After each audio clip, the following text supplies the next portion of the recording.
नमस्कार दोस्तों, किस्से कहानियाँ में आप सभी का स्वागत है। मेरा नाम रश्मि है। आज मैं आपके लिए लेकर आई हूँ मुंशी प्रेमचंद की सर्वोत्तम कृति गोदान। जी हाँ दोस्तों, गोदान प्रेमचंद का अंतिम और सबसे महत्वपूर्ण उपन्यास माना जाता है। इसका प्रकाशन 1936 ईस्वी में हिंदी ग्रंथ रत्नाकर कार्यालय बंबई द्वारा किया गया था। इस उपन्यास में मुंशी प्रेमचंद ने गांव और शहर की कथाओं का यथार्थ और संतुलित चित्रण किया है। इस उपन्यास में कथानायक होरी और उसकी पत्नी धनिया के माध्यम से किसान के जीवन, उनके शोषण और उनकी व्यथा का बारीकी से वर्णन किया गया है। तो चलिए सुनते हैं गोदान का पहला भाग। होरी राम ने दोनों बैलों को सानी पानी देकर अपनी स्त्री धनिया से कहा, गोबर को ऊख गोड़ने भेज देना, मैं ना जाने कब लौटूं। जरा मेरी लाठी दे दे। धनिया के दोनों हाथ गोबर से भरे हुए थे। उपले पाथ कर आई थी। बोली, अरे कुछ रस पानी तो कर लो, ऐसी जल्दी क्या है। होरी ने अपने झुर्रियों से भरे हुए माथे को सिकोड़ कर कहा, तुझे रस पानी की पड़ी है। मुझे यह चिंता है कि अबेर हो गई तो मालिक से भेंट ना होगी। स्नान पूजा करने लगेंगे तो घंटों बैठे बीत जाएगा। धनिया बोली, इसी से तो कहती हूँ कुछ जलपान कर लो, और आज ना जाओगे तो कौन हरज होगा, अभी तो परसों गए थे। होरी राम बोला, तू जो बात नहीं समझती उसमें टांग क्यों अड़ाती है भाई। मेरी लाठी दे दे और अपना काम देख। यह इसी मिलते जुलते रहने का प्रसाद है कि अब तक जान बची हुई है, नहीं कहीं पता न लगता कि किधर गए। गांव में इतने आदमी तो हैं, किस पर बेदखली नहीं आई, किस पर कुड़की नहीं आई। जब दूसरे के पांवों तले अपनी गर्दन दबी हुई है तो उन पांवों को सहलाने में ही कुशल है। धनिया इतनी व्यवहार कुशल ना थी। उसका विचार था कि हमने जमींदार के खेत जोते हैं तो वह अपना लगान ही तो लेगा, उसकी खुशामद क्यों करे, उसके तलवे क्यों सहलाएं। यद्यपि अपने विवाहित जीवन के इन 20 वर्षों में उसे अच्छी तरह अनुभव हो गया था कि चाहे कितनी ही कतरब्योत करो, कितना ही पेट तन काटो, चाहे एक एक कौड़ी को दांत से पकड़ो, मगर लगान बेबाक होना मुश्किल है। फिर भी वह हार न मानती थी और इस विषय पर स्त्री पुरुष में आए दिन संग्राम छिड़ा रहता था। उसकी 6 संतानों में अब केवल 3 जिंदा हैं। एक लड़का गोबर कोई 16 साल का और 2 लड़कियां सोना और रूपा 12 और 8 साल की। 3 लड़के बचपन में ही मर गए। उसका मन आज भी कहता था अगर उनकी दवा दारू होती तो वे बच जाते, पर वह एक धेले की दवा भी ना मंगवा सकी थी। उसकी ही उम्र अभी क्या थी, 36वां ही साल तो था, पर सारे बाल पक गए थे, चेहरे पर झुर्रियां पड़ गई थी, सारी देह ढल गई थी। वह सुंदर गेहुआ रंग सांवला हो गया था और आंखों से भी कम सूझने लगा था। पेट की चिंता ही के कारण तो कभी तो जीवन का सुख ना मिला। इस चिरस्थायी जीर्णावस्था ने उसके आत्मसम्मान को उदासीनता का रूप दे दिया था। जिस गृहस्थी में पेट की रोटियां भी ना मिले, उसके लिए इतनी खुशामद क्यों। इस परिस्थिति से उसका मन बराबर विद्रोह किया करता था और 2-4 घुड़कियां खा लेने पर ही उसे यथार्थ का ज्ञान होता था। उसने परास्त होकर होरी की लाठी, मिर्जई, जूते, पगड़ी और तम्बाकू का बटुआ लाकर सामने पटक दिए। होरी ने उसकी ओर आंखें तरेर कर कहा, क्या ससुराल जाना है जो 5 पोशाक लाई है। ससुराल में भी तो कोई जवान साली सलहज नहीं बैठी है जिसे जाकर दिखाऊं। होरी के गहरे सांवले पिचके हुए चेहरे पर मुस्कुराहट की मृदुता झलक पड़ी।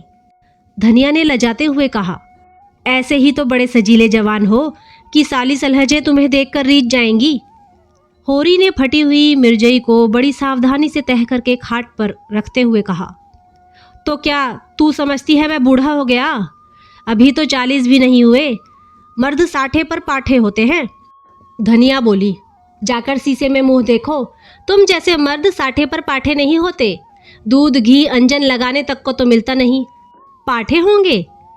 तुम्हारी दशा देख देख कर तो मैं और भी सूखी जाती हूँ कि भगवान, यह बुढ़ापा कैसे कटेगा, किसके द्वार पर भीख मांगेंगे। होरी की वह क्षणिक मृदुता यथार्थ की इस आंच में जैसे झुलस गई।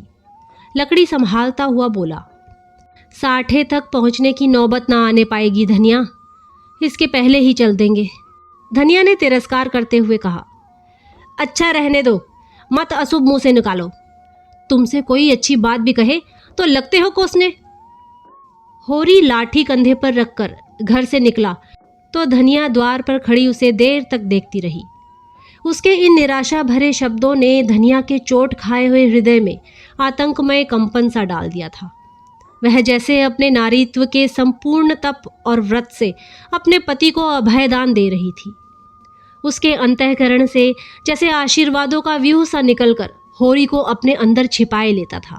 विपन्नता के इस अथाह सागर में सोहाग ही वह तृण था जिसे पकड़े हुए वह सागर को पार कर रही थी। इन असंगत शब्दों ने यथार्थ के निकट होने पर भी मानो झटका देकर उसके हाथ से वह तिनके का सहारा छीन लेना चाहा, बल्कि यथार्थ के निकट होने के कारण ही उनमें इतनी वेदना शक्ति आ गई थी। काना कहने से काने को जो दुख होता है वह क्या 2 आंखों वाले आदमी को हो सकता है। होरी कदम बढ़ाए चला जाता था। पगडंडी के दोनों ओर ऊख के पौधों की लहराती हुई हरियाली देखकर उसने मन में कहा, भगवान कहीं गौ से बरखा कर दें और डांडी भी सुबीते से रहे तो एक गाय जरूर लेगा। देशी गाय तो ना दूध दे ना उनके बछड़े ही किसी काम के हों। बहुत हुआ तो तेली के कोल्हू में चले, नहीं वह पछाई गाय लेगा, उसकी खूब सेवा करेगा। कुछ नहीं तो 4-5 सेर दूध होगा। गोबर दूध के लिए तरस तरस कर रह जाता है। इस उम्र में ना खाया पिया तो फिर कब खाएगा। साल भर भी दूध पी ले तो देखने लायक हो जाए। बछवे भी अच्छे बैल निकलेंगे, 200 से कम की गोई ना होगी। फिर गऊ से ही तो द्वार की शोभा है। सवेरे सवेरे गऊ के दर्शन हो जाएं तो क्या कहना।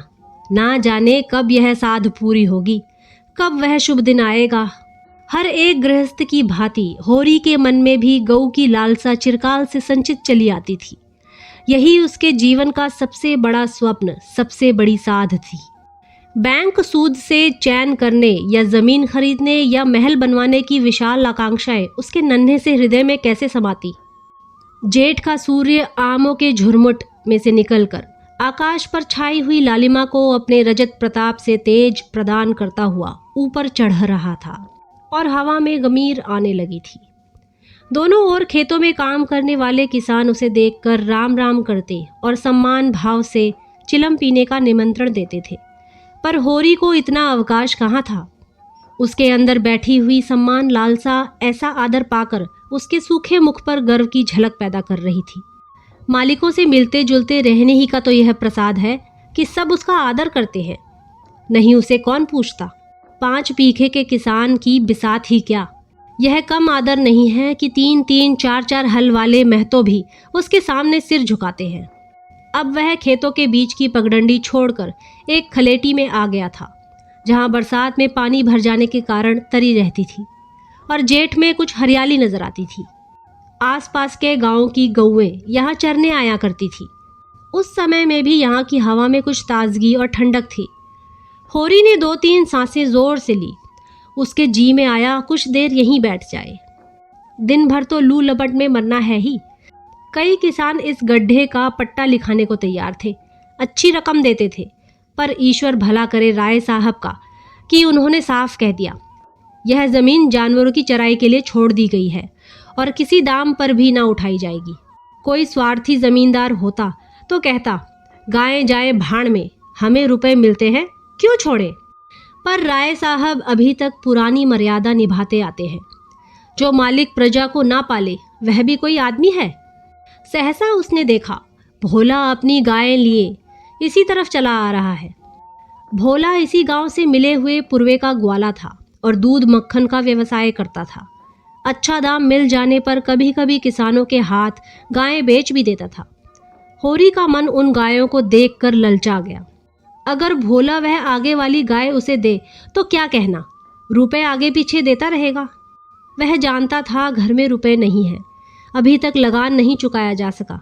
विशेषर साह का देना भी तो बाकी है, जिस पर आने रुपए का सूद चढ़ रहा है। लेकिन दरिद्रता में जो एक प्रकार की अदूरदर्शिता होती है, वह निर्लज्जता जो तकाजे गाली और मार से भी भयभीत नहीं होती, उसने उसे प्रोत्साहित किया। बरसों से जो साध मन को आंदोलित कर रही थी, उसने उसे विचलित कर दिया। भोला के समीप जाकर बोला, राम राम भोला भाई, कहो क्या रंग ढंग है? सुना अब की मेले से नई गायें लाए हो? भोला ने रूखाई से जवाब दिया।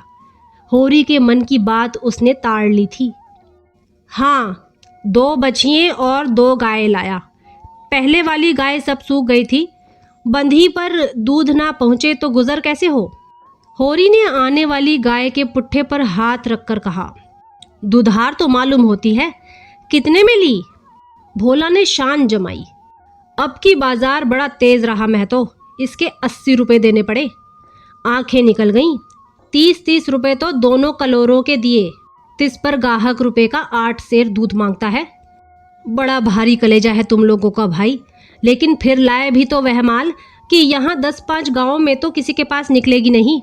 भोला पर नशा चढ़ने लगा। बोला, राय साहब इसके 100 रुपए देते थे, दोनों कलोरों के 50-50 रुपए, लेकिन हमने ना दिए। भगवान ने चाहा तो 100 रुपए इसी बयान में पीट लूंगा। होरी राम बोला, इसमें क्या संदेह है भाई, मालिक क्या खा के लेंगे, नजराने में मिल जाए तो भले ले लें। यह तुम ही लोगों का गुदार है कि अंजलि भर रुपए तकदीर के भरोसे गिन देते हो। यही जी चाहता है कि इसके दर्शन करता रहूं। धन्य है तुम्हारा जीवन की गऊओं की इतनी सेवा करते हो।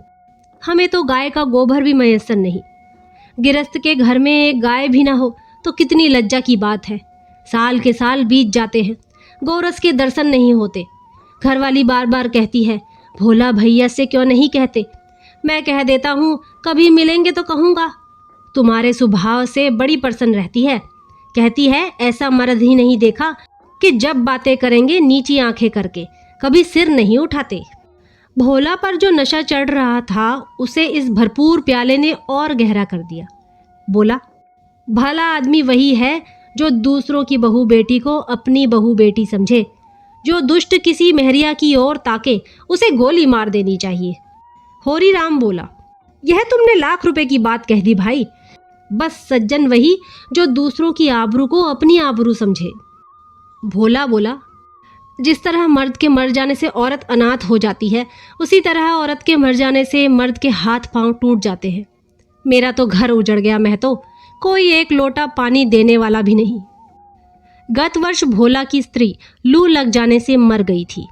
यह होरी जानता था, लेकिन 50 बरस का खंखड़ भोला भीतर से इतना स्निग्ध है वह ना जानता था। स्त्री की लालसा उसकी आंखों में सजल हो गई थी। होरी को आसन मिल गया। उसकी व्यावहारिक कृषक बुद्धि सजग हो गई। होरी राम ने कहा, पुरानी मसल झूठी थोड़ी है। बिन घरनी पर भूत का डेरा, कहीं सगाई नहीं ठीक कर लेते? भोला ने कहा, ताक में हूं मैं तो, पर कोई जल्दी फंसता नहीं। 100-50 खर्च करने को भी तैयार हूं, जैसी भगवान की इच्छा। होरी राम बोला, अब मैं भी फिक्र में रहूंगा, भगवान चाहेंगे तो जल्दी घर बस जाएगा। भोला ने कहा, बस यही समझ लो कि उबर जाऊंगा भैया। घर में खाने को भगवान का दिया बहुत है, 4 पसेरी रोज दूध हो जाता है, लेकिन किस काम का? होरी राम बोला, मेरे ससुराल में एक मेहरिया है, 3-4 साल हुए उसका आदमी उसे छोड़कर कलकत्ते चला गया। बेचारी पिसाई करके गुजर कर रही है। बाल बच्चा भी कोई नहीं, देखने सुनने में अच्छी है, बस लक्ष्मी समझ लो। भोला का सिकुड़ा हुआ चेहरा जैसे चिकना हो गया। आशा में कितनी सुधा है। बोला, अब तो तुम्हारा ही आसरा है महतो, छुट्टी हो तो चलो एक दिन देख आएं। होरी राम बोला, मैं ठीक ठाक करके तब तुमसे कहूँगा, बहुत उतावली करने से भी काम बिगड़ जाता है। भोला कहता, जब तुम्हारी इच्छा हो तब चलो, उतावली काहे की? इस कबरी पर मन ललचाया हो तो ले लो। होरी राम बोला, यह गाय मेरे मान की नहीं है दादा, मैं तुम्हें नुकसान नहीं पहुंचाना चाहता। अपना धर्म यह नहीं है कि मित्रों का गला दबाए। जैसे इतने दिन बीते हैं वैसे और भी बीत जाएंगे। भोला कहता, तुम तो ऐसी बातें करते हो होरी, जैसे हम तुम 2 हो। तुम गाय ले जाओ, दाम जो चाहे देना। जैसे मेरे घर रही वैसे तुम्हारे घर रही। 80 रुपए में ली थी, तुम 80 रुपए ही दे देना, जाओ। होरी राम बोला, लेकिन मेरे पास नगद नहीं है दादा, समझ लो। भोला ने कहा, तो तुमसे नगद मांगता कौन है भाई? होरी की छाती गज भर की हो गई। 80 रुपए में गाय महंगी न थी। ऐसा अच्छा डील डॉल, दोनों जून में 6-7 सेर दूध, सीधी ऐसी कि बच्चा भी दुहले। इसका तो एक एक बाछा 100-100 का होगा। द्वार पर बंधेगी तो द्वार की शोभा बढ़ जाएगी। उसे अभी कोई 400 रुपये देने थे, लेकिन उधार को वह एक तरह से मुफ्त समझता था। कहीं भोला की सगाई ठीक हो गई तो 1-2 साल तो वह बोलेगा भी नहीं। सगाई ना भी हुई तो होरी का क्या बिगड़ता है? यही तो होगा, भोला बार बार तगादा करने आएगा, बिगड़ेगा, गालियां देगा। लेकिन होरी को इसकी ज्यादा शर्म न थी। इस व्यवहार का वह आदी था। कृषक के जीवन का तो यह प्रसाद है। भोला के साथ वह छल कर रहा था और यह व्यापार उसकी मर्यादा के अनुकूल था। अब भी लेन देन में उसके लिए लिखा पढ़ी होने और ना होने में कोई अंतर न था। सूखे बूढ़े की विपदाएं उसके मन को भी बनाए रहती थी। ईश्वर का रौद्र रूप सदैव उसके सामने रहता था। पर यह छल उसकी नीति में छल न था। यह केवल स्वार्थ सिद्धि थी और यह कोई बुरी बात न थी। इस तरह का छल तो वह दिन रात करता रहता था। घर में 2-4 रुपए पड़े रहने पर भी महाजन के सामने कसमें खा जाता था कि 1 पाई भी नहीं है। सन को कुछ गीला कर देना और रुई में कुछ बिनौले भर देना उसकी नीति में जायज था। और यहाँ तो केवल स्वार्थ न था, थोड़ा सा मनोरंजन भी था। बुड्ढों का बुढ़भस हास्यास्पद वस्तु है और ऐसे बुड्ढों से अगर कुछ ऐंठ भी लिया जाए तो कोई दोष पाप नहीं। भोला ने गाय की पगहिया होरी के हाथ में देते हुए कहा, ले जाओ महतो, तुम भी याद करोगे। ब्याहते ही 6 सेर दूध ले लेना। चलो मैं तुम्हारे घर तक पहुंचा दूं। शायद तुम्हें अनजान समझकर रास्तों में कुछ दिक करे। अब तुमसे सच कहता हूँ, मालिक 90 रुपए देते थे, पर उनके यहाँ गौओं की क्या कदर। मुझसे लेकर किसी हाकिम हुक्काम को दे देते। हाकिमों को गौओं की सेवा से मतलब, वह तो खून चूसना भर जानते हैं। जब तक दूध देती रखते, फिर किसी के हाथ बेच देते। किसके पल्ले पड़ती कौन जाने। रुपया ही सब कुछ नहीं है भैया, कुछ अपना धर्म भी तो है। तुम्हारे घर आराम से रहेगी तो यह ना होगा कि तुम आप खाकर सो रहो और गऊ भूखी खड़ी रहे। उसकी सेवा करोगे, चुमकारोगे, गऊ हमें आशीर्वाद देगी। तुमसे क्या कहूँ भैया, घर में चंगुल भर भी भूसा नहीं रहा। रुपए सब बाजार में निकल गए। सोचा था महाजन से कुछ लेकर भूसा ले लेंगे, लेकिन महाजन का पहला ही नहीं चुका। उसने इनकार कर दिया। इतने जानवरों को क्या खिलावे, यही चिंता मारे डालती है। चुटकी चुटकी भर खिलाऊं तो मन भर रोज का खर्च है। भगवान ही पार लगाएं तो लगे। होरी ने सहानुभूति के स्वर में कहा, तुमने हमसे पहले क्यों नहीं कहा? हमने 1 गाड़ी भूसा बेच दिया। भोला ने माथा ठोक कर कहा, इसीलिए नहीं कहा भैया कि सबसे अपना दुख क्यों रोऊं। बांटता कोई नहीं, हंसते सब हैं। जो गायें सूख गई हैं उनका गम नहीं, पत्ती सत्ती खिलाकर जिला लूंगा। लेकिन अब यह तो रातिब बिना नहीं रह सकती। हो सके तो 10-20 रुपए भूसे के लिए दे दो। किसान पक्का स्वार्थी होता है, इसमें संदेह नहीं। उसकी गांठ से रिश्वत के पैसे बड़ी मुश्किल से निकलते हैं। भाव ताव में भी वह चौकस होता है। ब्याज की 1-1 पाई छुड़ाने के लिए वह महाजन की घंटों चिरौरी करता है। जब तक पक्का विश्वास न हो जाए वह किसी के फुसलाने में नहीं आता। लेकिन उसका संपूर्ण जीवन प्रकृति से स्थायी सहयोग है। वृक्षों में फल लगते हैं, उन्हें जनता खाती है। खेती में अनाज होता है, वह संसार के काम आता है। गाय के थन में दूध होता है, वह खुद पीने नहीं जाती, दूसरे ही पीते हैं। मेघों से वर्षा होती है, उससे पृथ्वी तृप्त होती है। ऐसी संगति में कुत्सिक स्वार्थ के लिए कहाँ स्थान। होरी किसान था और किसी के जलते हुए घर में हाथ सेकना उसने सीखा ही न था। भोला की संकट कथा सुनते ही उसकी मनोवृत्ति बदल गई। पगहिया को भोला के हाथ में लौटाता हुआ बोला, रुपए तो दादा मेरे पास नहीं है। हाँ, थोड़ा सा भूसा बचा है, वह तुम्हें दूंगा, चलकर उठवा लो। भूसे के लिए तुम गाय बेचोगे और मैं लूंगा, मेरे हाथ न कट जाएंगे। भोला ने आर्द्र कंठ से कहा, तुम्हारे बैल भूखों ना मरेंगे? तुम्हारे पास भी ऐसा कौन सा बहुत सा भूसा रखा है? होरी बोला, नहीं दादा, अब की भूसा अच्छा हो गया था। भोला ने कहा, मैंने तुमसे नाहक भूसे की चर्चा की। होरी राम कहता, तुम न कहते और पीछे से मुझे मालूम होता तो मुझे बड़ा रंज होता कि तुमने मुझे इतना गैर समझ लिया। अवसर पड़ने पर भाई की मदद भाई न करे तो काम कैसे चले। भोला कहता, मुद्दा यह गाय तो लेते जाओ। होरी राम बोला, अभी नहीं दादा, फिर ले लूँगा। भोला कहता, तो भूसे के दाम दूध में कटवा लेना। होरी ने दुखित स्वर में कहा, दाम कौड़ी की इसमें कौन बात है दादा, मैं 1-2 जून तुम्हारे घर खा लूं तो तुम मुझसे दाम मांगोगे। भोला बोला, लेकिन तुम्हारे बैल भूखों मरेंगे कि नहीं। होरी राम बोला, भगवान कोई ना कोई सबील निकालेंगे ही, आषाढ़ सिर पर है, कड़वी बोलूँगा। भोला ने कहा, मगर यह गाय तुम्हारी हो गई, जिस दिन इच्छा हो आकर ले जाना। होरी राम बोला, किसी भाई का नीलाम पर चढ़ा हुआ बैल लेने में जो पाप है वह इस समय तुम्हारी गाय लेने में है। होरी में बाल की खाल निकालने की शक्ति होती तो वह खुशी से गाय लेकर घर की राह लेता। भोला जब नकद रुपए नहीं मांगता तो स्पष्ट था कि वह भूसे के लिए गाय नहीं बेच रहा है, बल्कि इसका कुछ और आशय है। लेकिन जैसे पत्तों के खड़कने पर घोड़ा अकारण ही ठिठक जाता है और मारने पर भी आगे कदम नहीं उठाता, वही दशा होरी की थी। संकट की चीज लेना पाप है, यह बात जन जन्मांतरों से उसकी आत्मा का अंश बन गई थी। भोला ने गदगद कंठ से कहा, तो किसी को भेज दूं भूसे के लिए। होरी ने जवाब दिया, अभी मैं राय साहब की ड्योढ़ी पर जा रहा हूँ, वहां से घड़ी भर में लौटूंगा, तभी किसी को भेजना। भोला की आंखों में आंसू भर आए। बोला, तुमने आज मुझे उबार लिया होरी भाई। मुझे अब मालूम हुआ कि मैं संसार में अकेला नहीं हूँ, मेरा भी कोई हितू है। एक क्षण के बाद उसने फिर कहा, उस बात को भूल न जाना।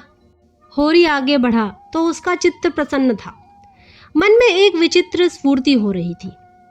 क्या हुआ, 10-5 मन भूसा चला जाएगा। बेचारे को संकट में पड़कर अपनी गाय तो न बेचनी पड़ेगी। जब मेरे पास चारा हो जाएगा तब गाय खोल लाऊंगा। भगवान करे मुझे कोई मेहरिया मिल जाए, फिर तो कोई बात ही नहीं। उसने पीछे फिर कर देखा।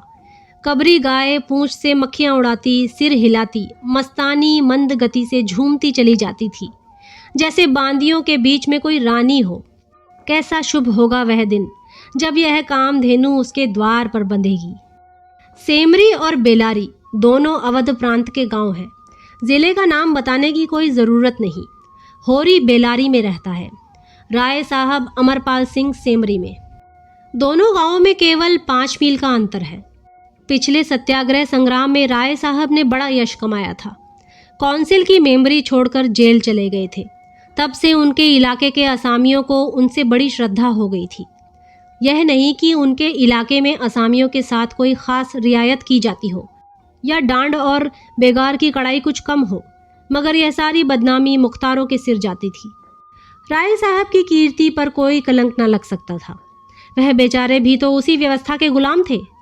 जाब्ते का काम तो जैसे होता चला आया है वैसा ही होगा। राय साहब की सज्जनता उस पर कोई असर न डाल सकती थी। इसलिए आमदनी और अधिकार में जौ भर की भी कमी ना होने पर भी उनका यश मानो बढ़ गया था। असामियों से वह हंसकर बोल लेते थे, यही क्या कम है, सिंह का काम तो शिकार करना है। अगर वह गरजने और गुर्राने के बदले मीठी बोली बोल सकता तो उसे घर बैठे मनमाना शिकार मिल जाता। शिकार की खोज में जंगल में न भटकना पड़ता। राय साहब राष्ट्रवादी होने पर भी हुक्काम से मेल जोल बनाए रखते थे। उनकी नज़रें और डालियां और कर्मचारियों की दस्तूरियां जैसी की तैसी चली आती थी। साहित्य और संगीत के प्रेमी थे, ड्रामा के शौकीन, अच्छे वक्ता थे, अच्छे लेखक, अच्छे निशानेबाज। उनकी पत्नी को मरे आज 10 साल हो चुके थे, मगर दूसरी शादी न की थी। हंस बोलकर अपने विधुर जीवन को बहलाते रहते थे।